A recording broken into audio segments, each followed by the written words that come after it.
हाय। तो कॉलेज के जो एग्जाम्स होते हैं वहां पे क्या आप लोग सिर्फ एग्जाम लिखने जाते हो या कुछ और भी सीखते हो? देखो, ऐसा बिल्कुल भी नहीं होना चाहिए कि आप लोग एग्जाम हॉल में गए, वहां पे आप लोग को क्वेश्चन पेपर मिला, आंसर लिखे और वापस आ गए कि हम तो पास हो जाएंगे। This should not be the only intention while giving exam. Exam में आप लोग को क्या क्या चीजें इंप्रूव करनी है? सबसे पहली चीज जो आप लोग को एग्जाम हॉल में सीखनी है दैट इज टाइम मैनेजमेंट। ठीक है, तुम्हें फॉर एग्जाम्पल अगर तुम 2 मार्क्स का एक आंसर लिख रहे हो, ठीक है, तो वो 2 मार्क्स का जो आंसर है उसमें तुम्हें क्या क्या लिखना है वो तुम्हें 1 मिनट में लिख के खत्म करनी है। 5 मार्क्स का अगर कोई आंसर लिख रहे हो 5 मार्क्स का, तो वो तुम्हें 5 मार्क्स का आंसर ऑफकोर्स कॉलेज में लंबा तरीके से लिखना पड़ेगा।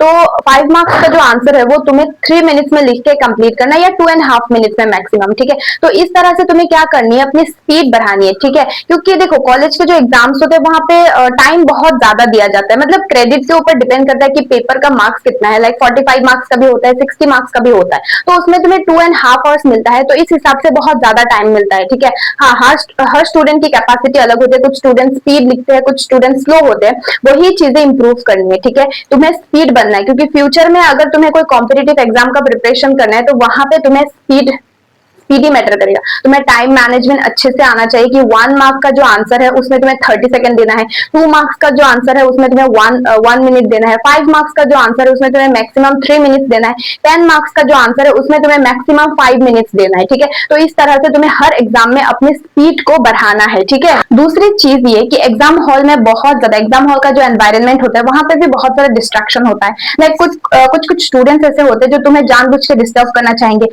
या जो ड्यूटी में जो प्रोफेसर्स होते हैं वो भी कभी कभी डिस्टर्ब करना चाहते हैं। तो ऐसे बहुत सारे डिस्ट्रैक्शन होते हैं, तो वो सारे डिस्ट्रैक्शन को तुम्हें हैंडल करना आना चाहिए एग्जाम हॉल में। ठीक है, कि इन सब चीजों की वजह से तुम्हारा माइंड पैनिक ना करे और तुम आंसर ना भूलो।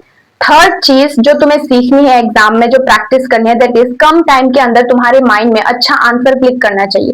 फॉर एग्जाम्पल कोई एक टॉपिक है, मान लो टेरिडोफाइटा। ठीक है, तो टेरिडोफाइटा के बारे में तुम्हें बहुत ज्यादा इंफॉर्मेशन पता है, ठीक है, सब कुछ चीजें पता है, लेकिन वो उसके ऊपर जो क्वेश्चन आया है मान लो सिर्फ 2 या 3 मार्क्स का आया है, तो वो 2-3 मार्क्स के लिए तुम्हें उन सारे इंफॉर्मेशन में से कौन सी चीजें लिखना है, कौन सी चीजें एग्जामिनर को दिखाना है, कौन सा बेस्ट है, कम टाइम के अंदर तुम्हारे माइंड में वो बेस्ट आंसर जो है वो क्लिक होना चाहिए। तुम्हें अपने माइंड को इस तरह से ट्रेन करना है। ठीक है, तो ये कुछ चीजें हैं जो तुम्हें एग्जाम हॉल में प्रैक्टिस करना है। सिर्फ एग्जाम देने गए, पास होने के इंटेंशन से ऐसा बिल्कुल नहीं होना चाहिए, तुम्हें हर चीजें इंप्रूव करनी है एग्जाम में। ठीक है।